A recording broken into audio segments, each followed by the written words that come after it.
Hello and welcome to the August 10th, 2025 episode of Nick's News. I am your host, Nick, brought to you by Some Budget Studios. That's right, we're putting money into this project of ours. We're live every Sunday, and I thank you all so much for tuning in or catching the replays on the Nick's News YouTube page. This is a program dedicated to bringing good news to counter all of the bad news that we are bombarded with on a daily basis, with the hope of bringing a little bit of joy back to the world. Several of our articles are pulled from sites like goodnewsnetwork.org and goodgoodgood.co, but we appreciate everything sent in by you, the Nick's Newsies. Hello, Becky.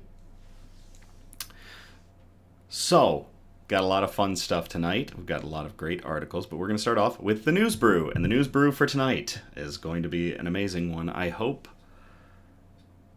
Coocoo for Cacao. I have been craving chocolate. Good thing I picked up this can of Austin Brothers Beer Company's Coocoo for Cacao. This is a 15% ABV high-octane Imperial Stout, and it is brewed with, let's go down the list, cocoa nibs, chocolate breakfast cereal, chocolate bars, chocolate donuts, chocolate syrup, and vanilla. This is a chocolate extravaganza, and I am looking forward to it. We will be having it, given it's an Imperial Stout. We are going to have it in our nice, limited edition Harpoon Snifter. We don't need the Balisong bottle opener because it's a can, so let's blow the gain on the audio.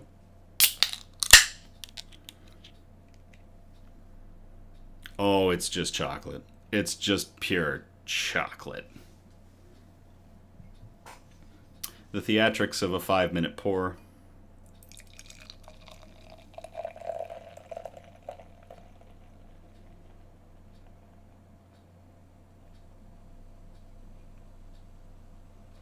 It's not as thick as some of the high-octane stouts that we've had on Nick's News, but it should do the job. Good to the last drop. Every last drop. There we go. Oh. Oh. Oh. Oh. Oh. This is going to be a good beer. Hey, Charlie. All right. Shoutouts. Did you know that I am part of a podcast team? Check out Dyname, the Daikaiju and Anime podcast. T and friends discuss, review, and reflect on giant monsters and Japanese animation. T is one of my friends who started and runs the podcast. He's a great guy. My friend Ryan's also a part of it. It's a fantastic team, and just the great topics regarding kaiju and anime. If you love kaiju movies and anime, it is the podcast for you. Links are in the description. For Dyname, cheers. Hey, Nico.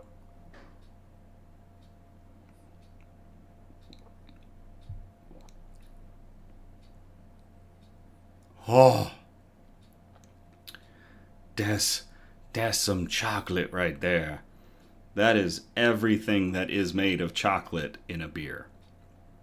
Holy crap. Wow. So, something that happened this week, again, our recording today is the 10th of August. Something that happened earlier this week was the passing of James Arthur Lovell Jr. Our hearts go out to NASA and to the family of James Arthur Lovell Jr., who passed away on August 7th. He was an American astronaut, a naval aviator, a test pilot, and a mechanical engineer. In 1968, as command module pilot of Apollo 8, James Arthur Lovell Jr., along with Frank Borman and William Anders, became one of the first 3 astronauts to fly to and orbit the moon. He then commanded the Apollo 13 lunar mission in 1970, which, after a critical failure en route, looped around the moon and returned safely to Earth. Many of us, our generation, will remember the movie Apollo 13, starring Tom Hanks as the role of James Arthur Lovell Jr. Amazing cast, an amazing depiction of the situation and the terror that was experienced by the astronauts and their ingenuity by themselves and everybody at NASA to get them home safely. An incredible story. So Godspeed to Commander Lovell. You may not have touched the moon, but you do rest amongst the stars.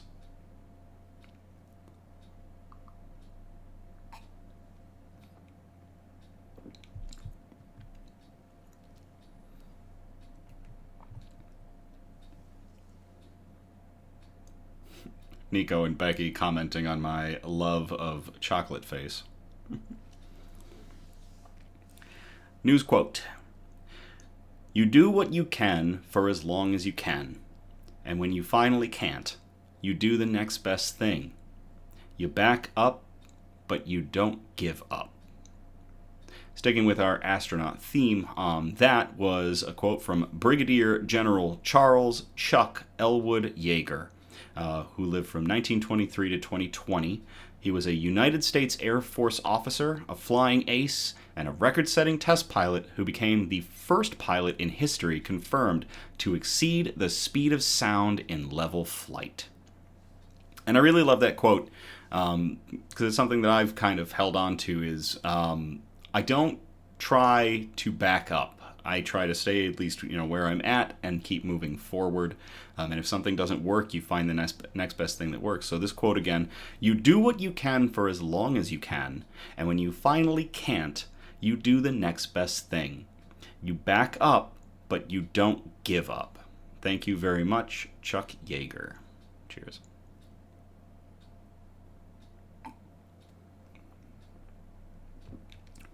I'm going to enjoy this beer all night. There's going to be a lot of good faces from this beer. Nico says, very good advice. I do agree.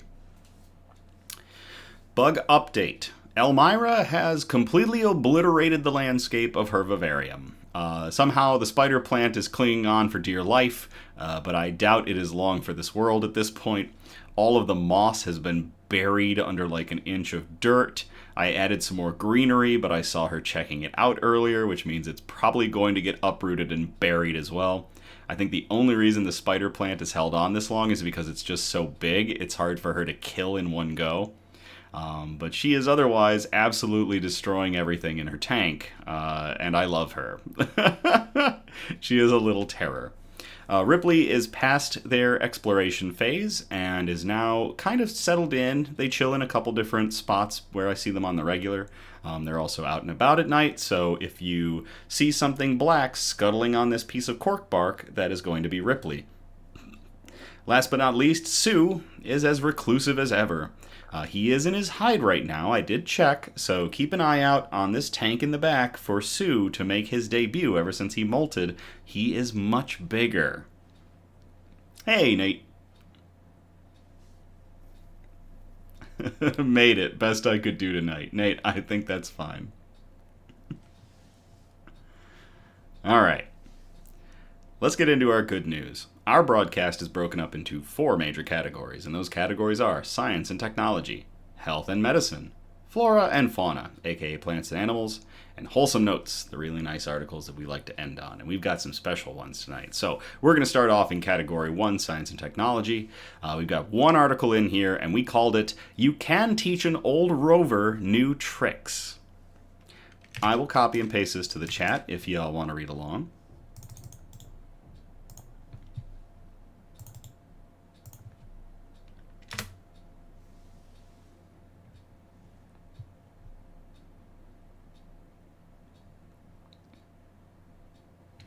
Marking 13 years on Mars, NASA's Curiosity picks up new skills.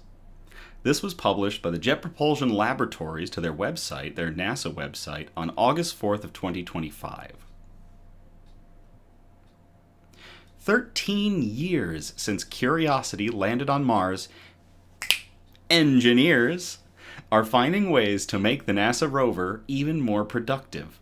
The 6-wheeled robot has been given more autonomy and the ability to multitask. Improvements designed to make the most of Curiosity's energy source, a multi-mission radioisotope thermoelectric generator, or an MMRTG.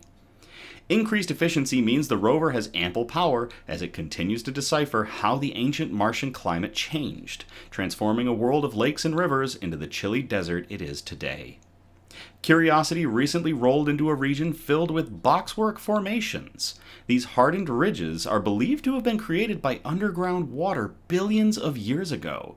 Stretching for miles on this part of Mount Sharp, a 3-mile tall or 5-kilometer tall for folks that haven't mastered landing on the moon, mountain, the formations might reveal whether microbial life could have survived in the Martian subsurface eons ago, extending the period of habitability farther into when the planet was drying out. Carrying out this detective work involves a lot of energy. Besides driving and extending a robotic arm to study rocks and cliffsides, Curiosity has a radio, cameras, and 10 science instruments that all need power. So do the multiple heaters that keep electronics, mechanical parts, and instruments operating at their best. Past missions like the Spirit and Opportunity rovers and the InSight lander relied on solar panels to recharge their batteries, but that technology always runs the risk of not receiving enough sunlight to provide power. Instead, Curiosity and its younger sibling Perseverance each use their MMRTG nuclear power source, which relies on decaying plutonium pellets to create energy and recharge the rover's batteries. That's right, this rover that's the size of a small SUV runs on plutonium. Providing ample power for the rover's many science instruments, MMRTGs are known for their longevity. The twin Voyager spacecraft have relied on RTGs since 1977, and we periodically talk about how far they are and how long they've been going. But as the plutonium decays over time, it takes longer to recharge Curiosity's batteries, leaving less energy for science each day. Producer Donna did have to throw in, "Your space program wouldn't exist without Canada." This is an accurate statement. We're not saying that we're not thankful for Canada helping us get NASA off the ground, but hey. The team carefully manages the rover's daily power budget, factoring in every device that draws on the batteries. While these components were all tested extensively before launch, they are part of a complex system that reveals their quirks only after years in the extreme Martian environment. Dust, radiation, and sharp temperature swings bring out edge cases that engineers couldn't have expected. "We were more like cautious parents earlier in the mission," said Radar Larson, a NASA's Jet Propulsion Laboratory gosh, I'm butchering this, I apologize. "We were more like cautious parents earlier in the mission," said Radar Larson of NASA's Jet Propulsion Laboratory in Southern California, who built and operates the rover. Larson led a group of engineers who developed the new capabilities. "It's as if our teenage rover is maturing, and we're trusting it to take on more responsibility. As a kid, you might do one thing at a time, but as you become an adult, you learn to multitask." Generally, JPL engineers send Curiosity a list of tasks to complete one by one before the rover's day ends, with a nap to recharge. In 2021, the team began studying whether 2 or 3 rover tasks could be safely combined, reducing the amount of time Curiosity is active. For example, Curiosity's radio regularly sends data and images to a passing orbiter, which relays them to Earth. Could the rover talk to an orbiter while driving, moving its robotic arm, or snapping images? Consolidating tasks could shorten each day's plan, requiring less time with heaters on and instruments in a ready-to-use state, reducing the energy used.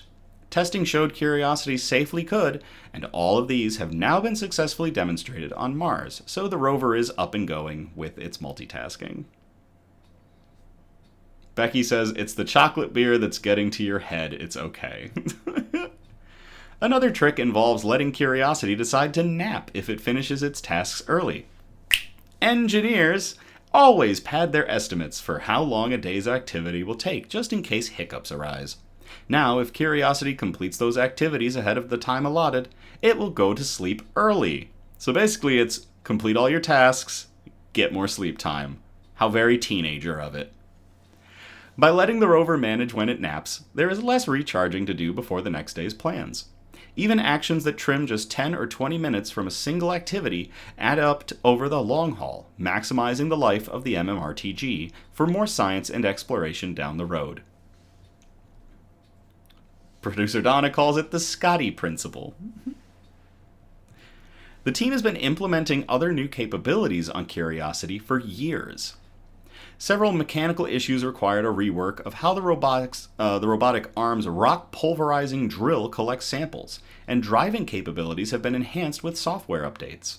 When a color filter wheel stopped turning on one of the two cameras mounted on mast cam, Curiosity's swiveling head, the team developed a workaround allowing them to capture the same beautiful panoramas. JPL also developed an algorithm to reduce wear on Curiosity's rock-battered wheels. And while engineers closely monitor any new damage, they aren't worried.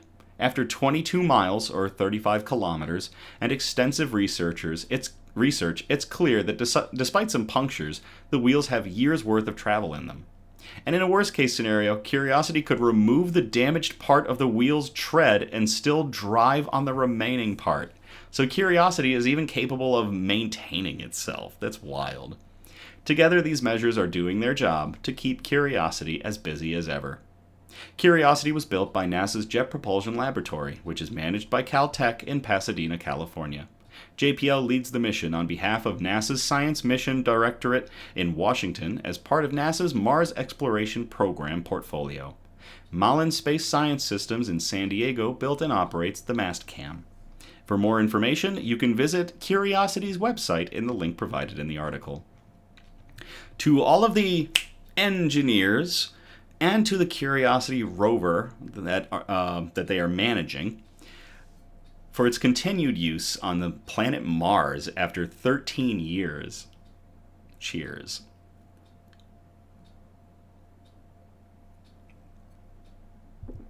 Producer Donna says, always overestimate how long it will take you to get credit for being a miracle worker.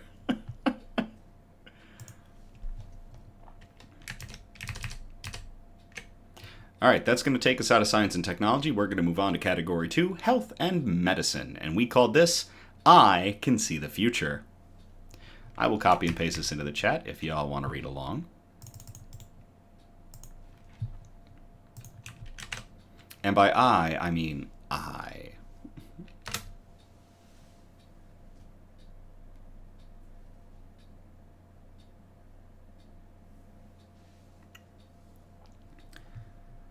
Bye-bye, bifocals.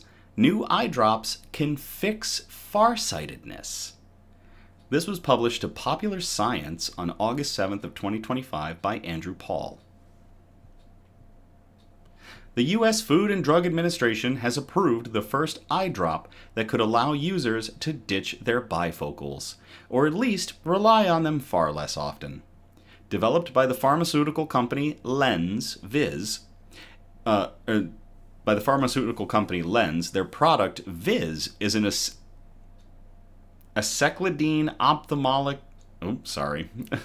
Here we go with the medical terms. Aceclidine ophthalmic treatment. Aceclidine ophthalmic treatment. I might have that first word wrong, but we're going to go with that. In the form of once-daily drops that ease near-object blurriness for up to 10 hours.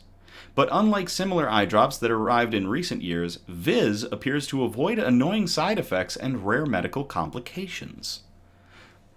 Presbyopia is a common variant of farsightedness affecting over 128 million people in the U.S., including the majority of adults over the age of 45.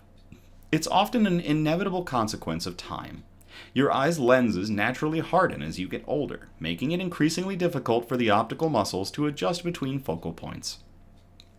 The usual solutions to the issue are either picking up a pair of reading glasses or swapping your daily lenses or contact lenses for bifocals.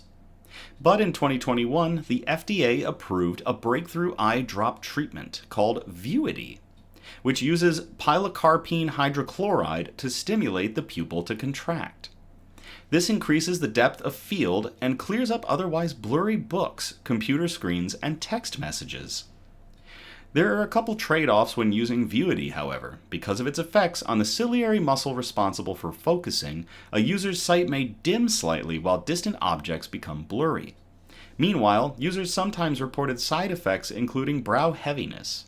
In rare cases, they cited vitreoretinal issues, or problems with the retina and vitreous fluid at the back of the eye. Viz doesn't present the same complications because it uses aceclidine instead of pilocarpine hydrochloride. Rather than significantly stimulating the ciliary muscle, Viz only affects the pupils while avoiding the other problems. The FDA's approval was announced after the results from 3 randomized, double-masked, controlled Phase 2 studies involving hundreds of volunteers. Participants didn't report any serious issues across the over 30,000 cumulative treatment days. Viz manufacturer aims to have the eye drops widely available through prescription by the 4th quarter of 2025. To the company Lens and their product Viz, an eye drop that could help alleviate the symptoms of farsightedness and is looking to hit shelves and prescriptions at the end of this year. Cheers.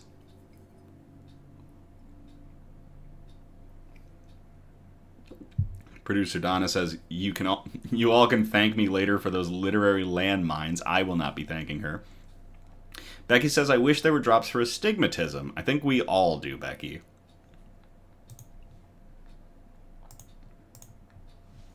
That's going to get us out of health and medicine. We are going to jump into flora and fauna, where we have 2 amazing articles.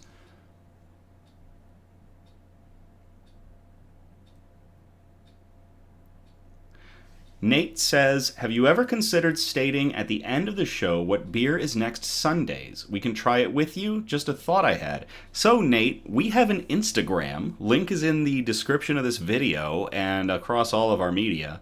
On our Instagram, every Thursday, I post the news brew. And I post where I got it from. So if you want to go and grab one, it gives you a couple days to go and get it. And that post, usually those posts come out at noon on Thursdays before an upcoming episode.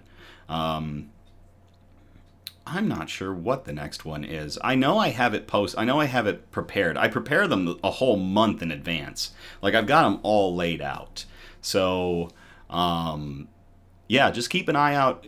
Like, keep an eye on our Instagram and watch for our Thursday posts for the upcoming news brew.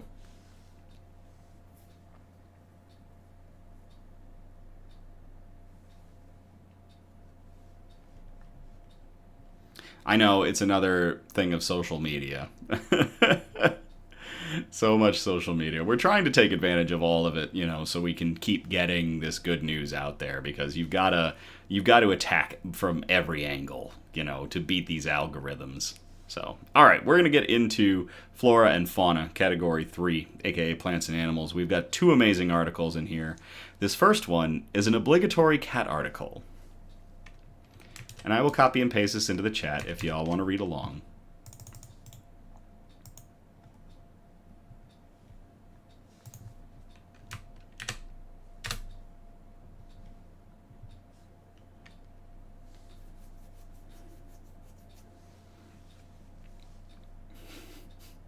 This is adorable.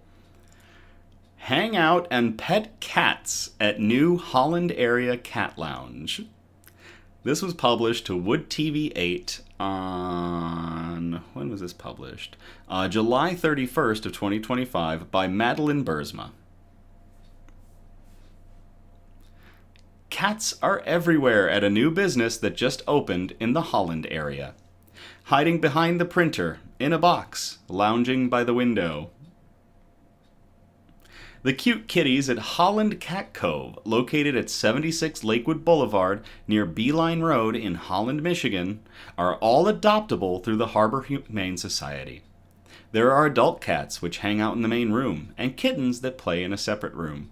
There were 2 kittens when News 8 stopped by that Thursday of that week that are already set to be adopted, but another litter will be coming after they leave. Since opening July 18th, the Cat Lounge has been average has been average just under an adoption a day, with 8 cats finding homes already and 4 more adoptions pending. It's been a whirlwind. It's been busy, owner Jennifer Siegel said. This is my first time opening a business, so it's better than I could have imagined. Siegel lived in Chicago for the last 25 years. When her company was bought out and she found out she would be laid off, she decided to move back to West Michigan. Becky said, literally just down the street from me. Well, Becky, anytime you want to pet random cats and look at cats for adoption, there's a new place in town. I realized I really didn't want to stay in corporate anymore, so I started thinking through what I do want to do, she said. I don't really know how this suddenly came to mind, but I was like, I love cats. I feel passionate about their welfare. After landing on opening her business in Holland, which has students, retirees, and tourists, she reached out to the Harbor Humane Society to set up a partnership. Harbor Humane manages the adoptions, including collecting the fees and screening applicants. It's really a partnership in every sense of the word, which has been great, Siegel said. Anyone is welcome at the Cat Lounge, even if they aren't looking to adopt. It is primarily reservation-based. A 50-minute reservation is $13, with a discounted $10 rate for seniors, students, and military. You can also buy packaged food and drinks, all Michigan-based products, and some cat-themed gift items. Siegel said she's still figuring out what works and what doesn't, and may tweak some things after a few weeks, like changing hours so that the cats have a rest period during the day. She's also planning on hosting events, like music nights, yoga sessions, and trivia events. But her focus is on the cats. I think cats are somewhat misunderstood in a lot of ways, she said. There's so many strays out that I would just really like to continue finding them homes, and having a place like this I think allows people to find their true personality. That is wonderful.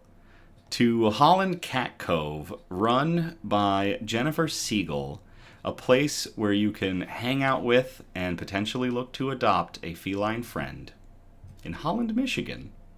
Cheers.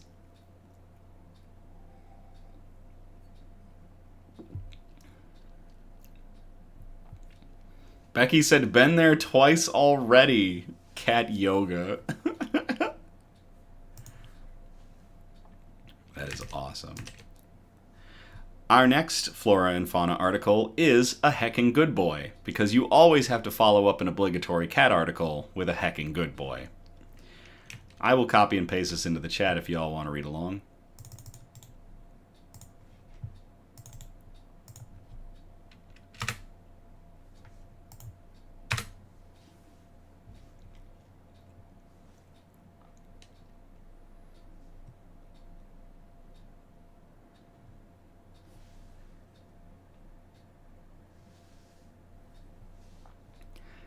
Hero service dog senses owner's irregular heartbeat, saving the veteran from a catastrophic stroke.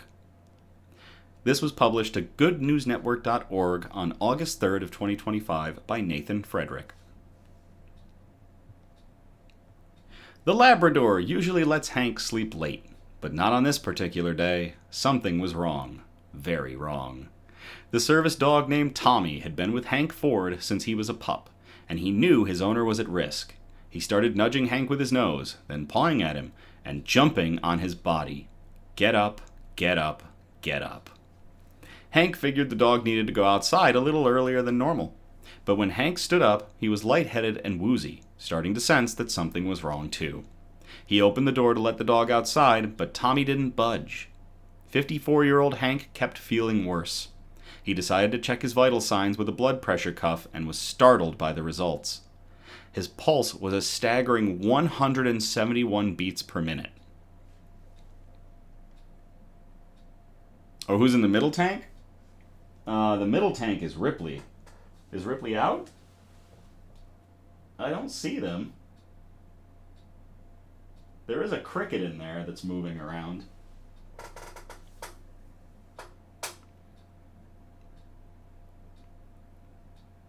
Front left corner. Front left corner.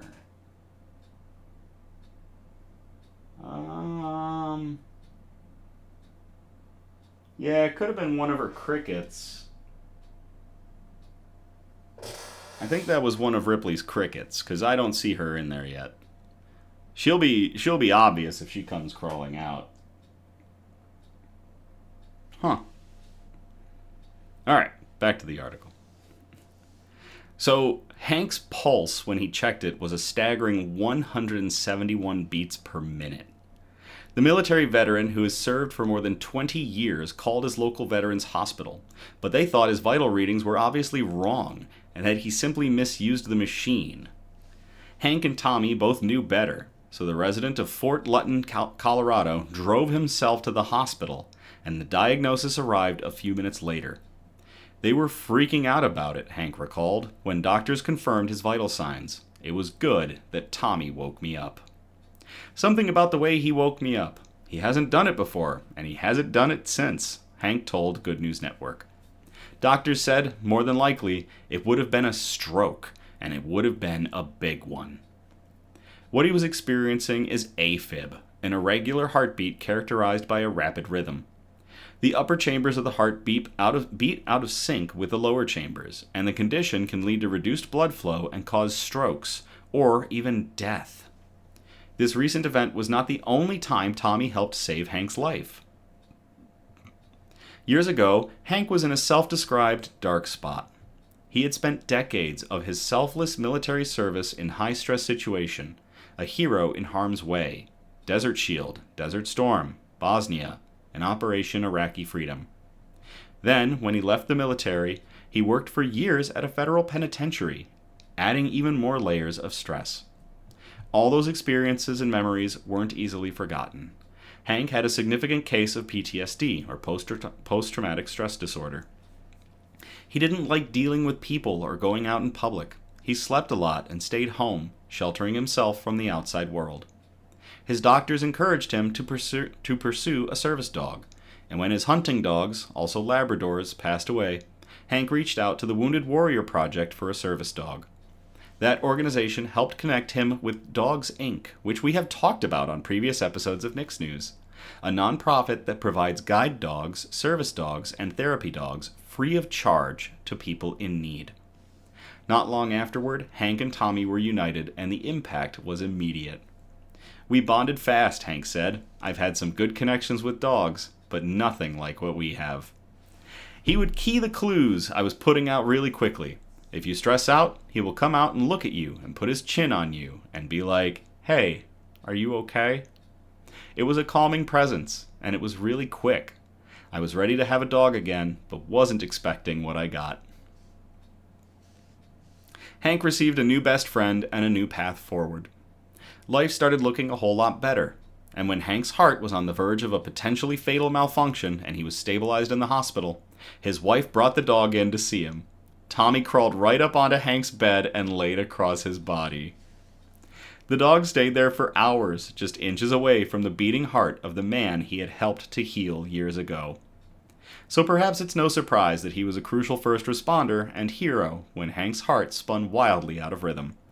I knew dogs were man's best friend for a reason, Hank said.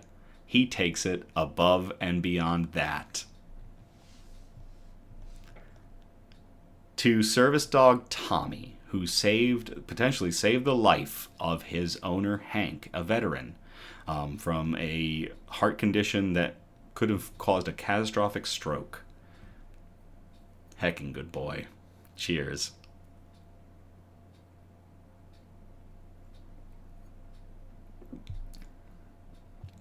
Nate added, dogs bond their souls to ours. Unconditional love in real time. I remember growing up here in Michigan, and we had a black lab named Ahab, Captain Ahab, and I absolutely loved and adored that dog. Was really truly a member of our family. So yeah, someday I'll own a dog again, for sure.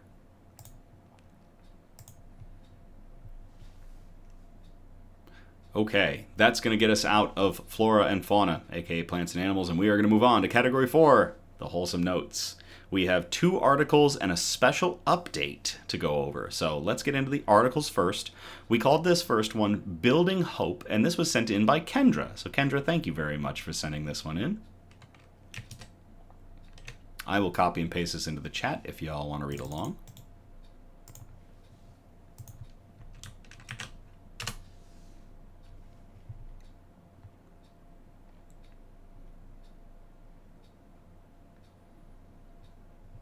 Instead of a new jail, LA built a shipping container housing complex for homeless residents. This was published on January 28th of 2025 to goodgoodgood.co by Cameron Baker. And there was a typo. I've got to remember what the typo was. There it is, 232. For years, a vacant lot in downtown Los Angeles sat empty. It was once a parking lot and was slated to become a staging area for the construction of a new jail. But in 2019, county officials began considering the space to shelter homeless residents. And when the COVID-19 pandemic hit, they forged ahead on that project. Now it's home to the Hilda L. Solis Care First Village, a hybrid facility that offers both permanent and temporary housing to people experiencing homelessness. Built by NAC Architecture and Bernard's in 2021, the facility uses shipping containers to create private apartments for residents. The two main buildings contain 232 units of permanent housing. There is a typo in the article at that point. With trailers divided into 5 units that are utilized for interim housing. The community also hosts an administrative building that includes dining facilities, laundry, and support services available to both temporary and permanent dwellers. The goal is to house people as quickly as you can. Sarah DeSalt, a commissioner with the Los Angeles Homeless Services Authority who advised on the project, told the Los Angeles Times. Get people into housing right away, even if it's going to be operated as temporary. With a time crunch during the height of the pandemic, the 64,000 square foot facility was completed in just 6 months, encompassing a total of 232 housing units, as well as a commercial kitchen, landscaped courtyards, a dog park, and parking spots. Each building is 3 stories and formed by steel shipping crates stacked on top of one another. According to NAC Architecture, the containers are fixed in place and use an attached structure of balcony corridors and stairs to make each unit accessible and conducive to communal gathering. Windows are also cut into every unit, and the walls and ceilings of all of the shipping containers are fully insulated. Each container holds 2 living units, which come equipped with a bed, microwave, mini fridge, television, and private bathroom. LA County Supervisor Hilda Solis was the one who initiated the project, and the person it is now named after. At first, she was skeptical about using shipping containers, but was won over by the contractors. The environment is quite impressive, she told the Los Angeles Times. It's just like being at a Best Western, only smaller. That's going to be the biggest eye-opener for other public officials, Solis added. Treating homelessness can be done with dignity and respect. She was also impressed by the speed at which the project came to fruition, speed-running COVID-19 dollars from a federal government's Coronavirus Aid, Relief, and Economic Security, or CARES Act, as well as funding from the city budget. The NAC design team is proud of remaining committed to the individual and collective needs of the residents throughout the development process, ultimately providing an innovative, respectful housing solution, the architecture firm shared in a statement. The project provides safe, secure shelter, meals, and case management on a 24-hour basis for adults experiencing homelessness. The facility is now operated by the Weingart Foundation, a grant-making organization in Southern California, and welcomed its first residents in the spring of 2021. It reached full occupancy within 1 month. What once was supposed to be a staging area to build a new men's central jail will now serve as a safe space to address the housing, mental, and behavioral health needs of our residents experiencing homelessness, Solis said in a statement when the facility was opened. We've been open for 3 years, and currently we have served close to 800 clients. Chris Castaneda, a program manager with the Weingart Foundation, said in a video update in 2024. This was originally supposed to be part of a jail, and Supervisor Solis took the initiative to turn it into an interim housing site, which provides safe space and resources for our clients. While the Care First Village represents a step in the right direction for LA residents facing homelessness, it also stands as a blueprint for the kind of progress that can be made when local leaders take swift action to meet immediate needs. We're so delighted to be part of the solution for homelessness. Mark Pastrella, Director of Public Works, told the Los Angeles Times back in 2021. Public servants are all so excited to be given the opportunity to make a difference. People just dig in when they need to. To everybody at the Hilda L. Solis Care First Village, everybody involved with its construction, NAC Architecture and Bernard's, and everybody involved with running it to provide a safe space for people going through homelessness in Los Angeles. And to Kendra for sending in that article. Cheers.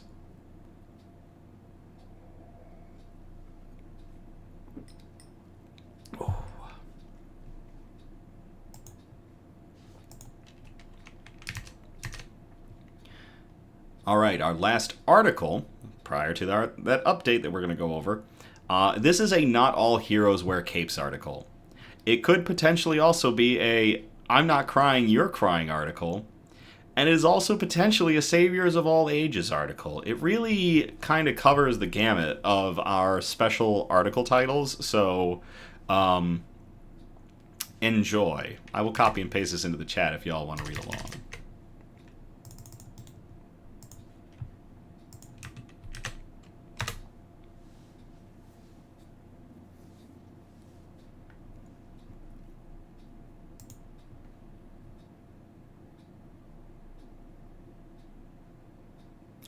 This restaurant prides itself on exclusively hiring teenagers. When their boss fell ill, those same teens stepped in to save the business. This was published to goodgoodgood.co on August 8th of 2025 by Megan Cook. When eating out at a restaurant, it's not unusual to be greeted by a teenage hostess or served by a waiter who's juggling college applications between shifts.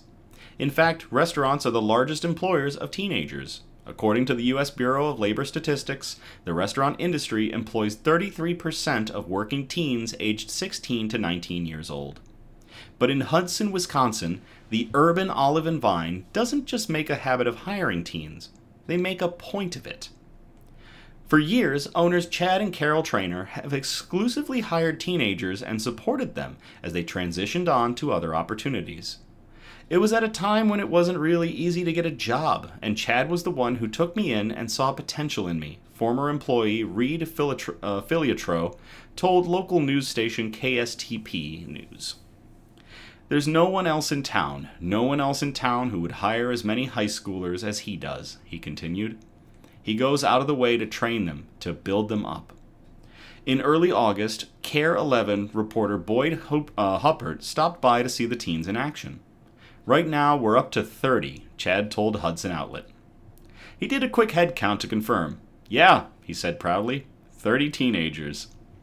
Chad went on to say that hiring ages range from 14 to 18. They soak up information, they want to learn, they want to do well, Chad reasoned. But when Carol suddenly experienced a grand mal seizure in September of 2023, everything changed for the couple. She spent the next 8 months at the M Health Fairview Hospital in Minneapolis, largely in a coma, as Chad rarely left her side. Early on, Chad considered shuttering the business completely, but their young employees didn't let him consider it for long. I didn't ask one teenager to do anything extra, Chad said. They just did it. Before his days started by Carol's side, Chad continued coming to the restaurant at the crack of dawn to work out weekly schedules. But the rest, he said, he had to turn over to the teens. During those 8 months, their employees came in early for opening, stayed late to close, watered Carol's plants, and checked inboxes for monthly bills. From high school sports games to local pageants, 18-year-old Lily Benzer said that the trainers were always in the crowd to support their staff. It's a family here, Benzer said. Carol always offered help with school homework and just life in general. Her 15-year-old coworker, Joe Stevenson, chimed in. It's almost unfair for it not to be reciprocated back to them, Benzer said. Sadly, Carol never clocked back into her beloved business. We didn't know it at the time. My wife was dying, and they just thought they were helping out because she needed help. They needed things covered until she came back, Chad said, tearing up. On May 5th, Carol passed away at the age of 58. After its doors had stayed open for 8 months straight, the restaurant briefly closed so that the employees, all 30 of them, could pay their respects. She was just a really amazing person, Benzer said, her voice torn with emotion, as her co-worker Acacia Kunkel gave her a reassuring hug. Chad believes that without his staff, he wouldn't have had a business to return to. Without them, the restaurant would not exist, Chad says. These kids became adults and ran our business and took care of me. To all of the employees at Urban Olive and Vine in Hudson, Wisconsin, for stepping up to help their owners, the owners of the business, when one fell ill and sadly passed. Not all heroes wear capes. Cheers.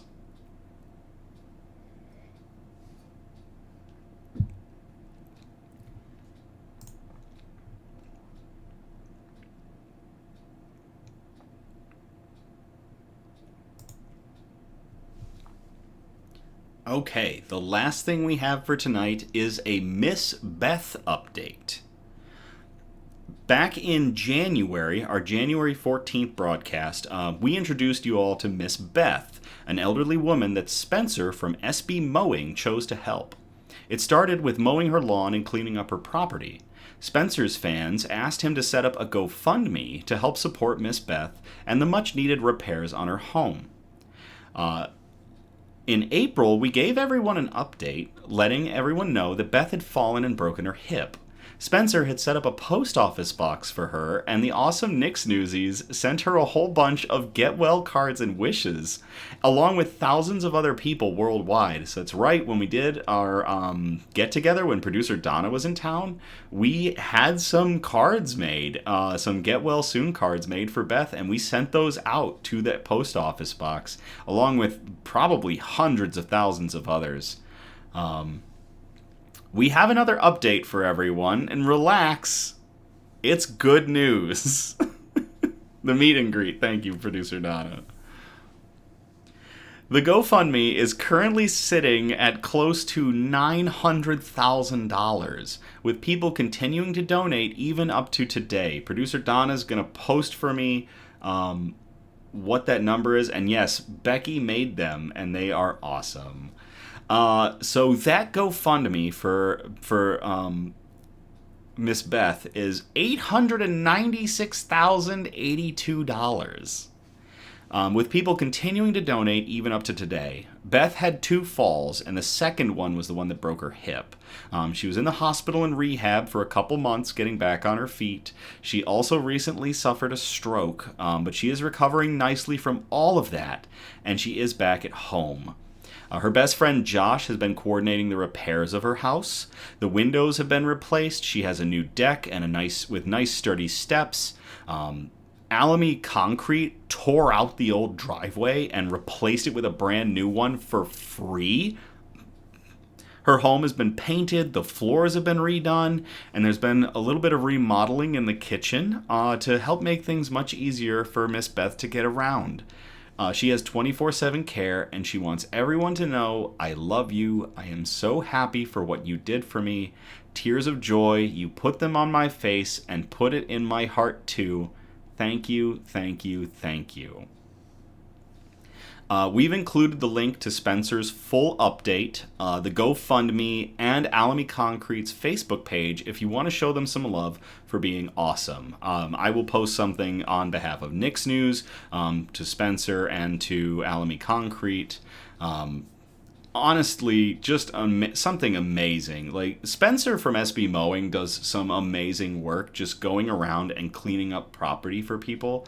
But this really just shows how when you cultivated a community of just good-natured people, like, it shows what the power of goodness can be. And I'm just so happy that they've been able to do so much for Miss Beth after, she was really in a bad way when Spencer rolled up just to clean up her lawn. So it's really cool. Becky says, thanks a lot, good job. Producer Donna, her new deck has a wheelchair ramp. I forgot. Yeah, the new deck has a nice wheelchair ramp. Charlie, that is absolutely outstanding. I'm so happy she's doing better. She's such a sweet woman. The power of friendship. Yeah, SB Mowing and his followers helped save a cat shelter too, so they're just on a roll. So it's really cool. To Spencer at SB Mowing, Miss Beth, to Josh, Miss Beth's best friend and caretaker, and everybody involved. Cheers.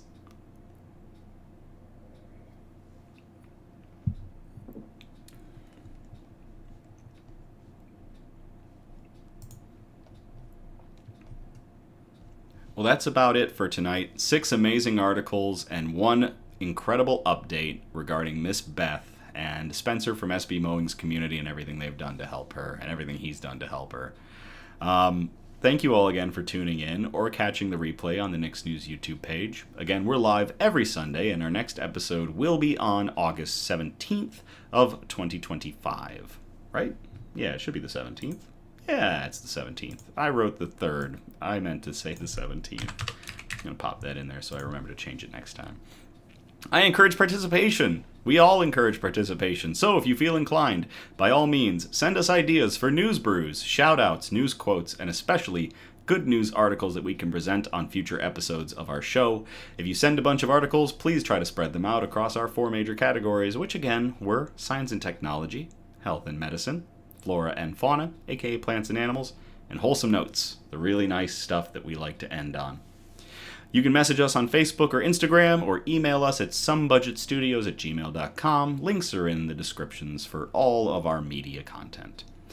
Feel free to like, subscribe, or comment on our Facebook and YouTube videos, on our Instagram posts, on our TikToks, so we can get good news and joy out into all of the algorithms.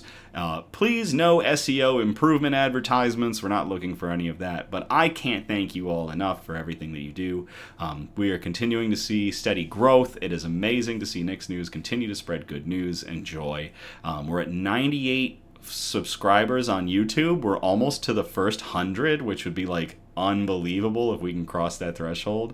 I've always wanted this to take off, but I've never expected it to, and it really is just good to see that folks want to see good content to battle all this bad news we're bombarded with. So I can't thank you all enough again. Oh, Ethan, thank you very much. Good stuff, Nick. Thank you. So yeah, as always, thank you again. I love you all. Have a great night, and I will play us out.